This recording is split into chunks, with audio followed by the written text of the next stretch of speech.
Opportunities around. Oh, it's not embarrassing. Right, 11, let's go. It's 11 here on New Star Radio 98.7 FM. You're just hearing from MO, who have been nominated in the MOBO Awards, which we're due to see next week. They've been putting them on telly. I saw the advert yesterday. I was like, yeah, see, I'm getting cooler. In my old age, I'm trying. And still to come this morning, we're going to be talking about the Trojan horse crisis. I'm calling it a crisis. It was somewhat of a scandal. And you know what? Forgetting about the horses and all of that bit, my concern are the children. What has been the impact on those schools? What has been the impact on education since that's happened? We're going to take a look at where those schools are at in about 40 minutes or so. And you know, for the people out there who, you know what it's like, you are out on Friday, Saturday night, you're in the club, shaking to one of those tunes like M.O. And, you know, your eyes lock across the room with your, you know, your future, your intended, and you make promises to each other and you say, listen, you know, we're going to be there for each other, I'm going to make sure you never go homeless, I'm going to make sure you always got some shoes on your feet, you know, that kind of thing. And then things go south and all of a sudden the promises get broken. But legally, is that allowed? We're going to be looking at that in about half an hour, and I'm going to tell you how somebody's promises may have got them into a little bit of a bind. So all I'm saying is, for those out there who like to maybe say a little bit too much, you know, in that moment of excitement, start promising the world, be careful, you may be held to it. We'll discuss more in a bit, but for now we're going to take a look at what's happening in this week's national business and financial news. Well, it seems that fixed rate mortgages are to fall further in the wake of the stock market turmoil, and I'm going to be telling you a little bit more about this in a moment. But in case you don't know, there have been some people in London at the FTSE, you know, doing all the stock exchange. They haven't slept. They have not slept, and they don't plan on sleeping for a while. But fixed rate mortgages are heading towards their lowest ever levels in the wake of the dramatic falls in our stock market that has pushed down the price of borrowing to record levels. 5-year fixed rate deals have fallen to a low of 2.59% already and are expected to smash through the all-time low of 2.48%, according to mortgage expert Ray Bolger.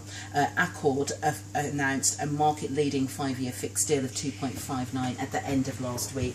It's unlikely that it will remain the lowest rate for long, and they do recognise that further rates will be coming into the market. Now, one of Britain's biggest lenders is preparing to launch a headline-grabbing record low rate this Monday, actually, and other lenders such as Nationwide, Halifax and Leeds Building Society have all cut their rates, with many expecting those rates to fall further. Mortgage brokers are now predicting that the rates of less than 2% will become the norm in the months ahead as lenders engage in a price war that looks set to intensify in the run-up to Christmas. Now, isn't this just the irony of ironies? We've got interest rates that are coming down. We have lending criteria that are becoming more stringent. We have the average property price going up. Everything's just going in the wrong direction, and what does that leave in the middle of it? A whole load of people who are still having to live with their mum and dad because they can't afford it anyway. Interestingly, over the past month, the yield on 5-year gilts has fallen by 0.57%, well, 0.57%, 0.5%, to 1.23%, while 10-year leads yields are now down to under 2%. So that's more misery for savers, with virtually no prospect of an improvement in interest rates now for some time to come. And rates on ISA deposits and things of that nature are actually down now to around 1.5%. So the idea of putting that money underneath your floorboards is becoming a little bit more attractive, because it's likely to gather as much dust and interest under there as it is right now in your ISA account. So things are not looking good. But you know, we're just going to have to keep an eye on it. It's interesting because the banks themselves are being told that they need to now start preparing their customers for an overall mortgage rate rise. And it's funny because I was having this conversation with a friend of mine actually about a week ago, and I was saying that to her. She was saying, oh, you know, her mortgage rate at the minute, she's told she's basically on the best deal that she's going to get in the market. That was up until literally last week when we were having this conversation. And I was talking to her about whether it was worth looking at a fixed deal, because because the variable rate, when that starts to jump up, means that, you know, that's more money coming out of your pocket. And to be fair to her, she's a pretty savvy girl, do you know what I mean? I love her. She's one of those where every so often she just calls up the gas board and cusses them until they reduce the amount she has to pay. You know, she kind of just goes down that route with it, comes direct. And she has saved herself a lot of money through the process of doing that, but my warning to her was that the money she saved off her day-to-day bills is likely to end up being slapped on top of her mortgage if she doesn't deal with this soon. And with these rates coming into play, I would say for current householders, now is the time to jump on it. If you're trying to become a householder, that's when things could be problematic. So we're just going to have to sort of keep an eye really and see what's going on. But it seems that welfare spending caps that have been planned are to hit the rising home and incapacity benefits that are out there at the moment. The government plans to cap welfare spending are now under pressure because we've got basically increasing benefit bills. And this is again the thing that I don't understand, how anybody didn't figure this out. It's kind of obvious. If less people are working, they are more likely to be taking benefits. You know, come on.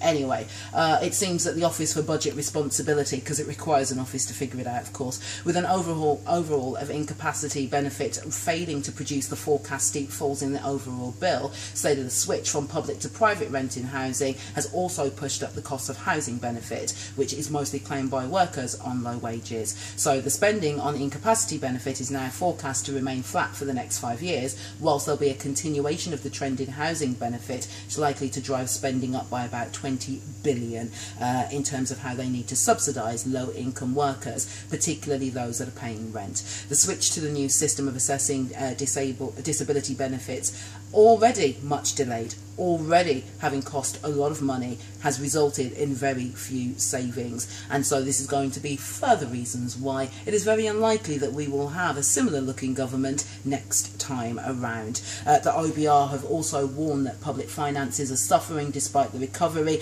as workers take low paid jobs, so pay accordingly in less tax. And again, there's less corporation tax that's being paid because that's been offset against the fact that people aren't making as much profit as they have been in the good years.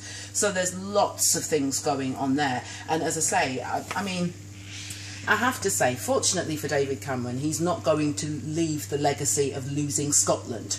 That bit is not going to be penned next to his name. But I have to say that for a man who came in saying that we're going to have to tighten our belts, we're going to have to go through a period of austerity, we're going to have to go through lots of changes in the system in order to be a healthier Britain by the time the coalition government comes to the end of its first term, I mean, seriously, if this man doesn't cry into his pillow on a nightly basis, then I can only assume he's just got no conscience or he has no knowledge. And I'm saying that because we're in a worse state. We're in a worse state than we were 5 years ago. In fairness, that was pretty clear to see a few years ago. But where has all of this austerity money gone? It's not paying down the national debt. It's not really helping anybody get anywhere further forward. And even when the economy has been getting better, you got companies that haven't even caught up with that and haven't got enough bricks to build the houses that are unaffordable for the people who need to buy them anyway. I'm getting on my high horse again. I've got to stop. But the reality of the matter is that it's not good. And this time next year, things, I think, are only going to get worse. This is further compounded by the fact that the UK energy bill crisis is looming as consumers are paying more despite the fact that we're using less, which is the consumer guide, say that consumers are paying an average of £410 more a year for energy compared with a decade ago, despite the fact that we use significantly less. The watchdog, whose analysis was done for the Office for National Statistics, had found annual spending on energy had rocketed by 52%. It was, oh god, the good old days, it was 790 quid to heat your house between 2003 and 4. Yeah, now, well, that's about 1,200, and that's based on 2012 prices. We haven't even got to today. Domestic energy consumption data from the Department of Energy and Climate Change has showed a drop of 17% in our usage over the same time frame. So the price of gas and electricity now has outstripped inflation for the past 10 years, with an average increase of 37% compared to the 27% previously. Over the same period, water supply costs have gone up by 67%, food has gone up by 43%, and almost 3/4 of people were worried about energy prices, according to the survey completed by the Consumer Group, which said with such massive increases in energy bills over the last decade, it showed that significant reform was needed to restore confidence in the sector and to guarantee fair prices. And literally on top of that, they still have the nerve to actually scaremonger people into thinking that at some point, you know, we're going to have to start switching off the lights at 7 o'clock every day, because otherwise we're not going to have enough electricity to run the nation. Really? I don't know. Somebody's going to have to look at this. And bless, it's funny, for the first time I saw an Easy Gym the other day, and I had to do a double take. I was like, Easy Gym, and then I was like, oh yeah, it's the EasyJet guy. Yes, Stelios. Oh, bless his little cotton socks, he's doing it again. He's trying to now set up, I don't know if he's going to call them easy supermarkets, but he's trying to set up budget food stores at the moment. Now, I have to say that it isn't quite looking so good just yet, but what he's basically saying is that he would stock about 100 items, including tin goods, pastas, rice, cleaning products, all that sort of stuff, and aims to have his prices in the region of about 50% on average lower than what we would get elsewhere. Now, I don't know how he's going to make this one happen, and I have to say there is a lot of skepticism in it, but to be fair to the chap from Croydon, he's done very well out of cheap.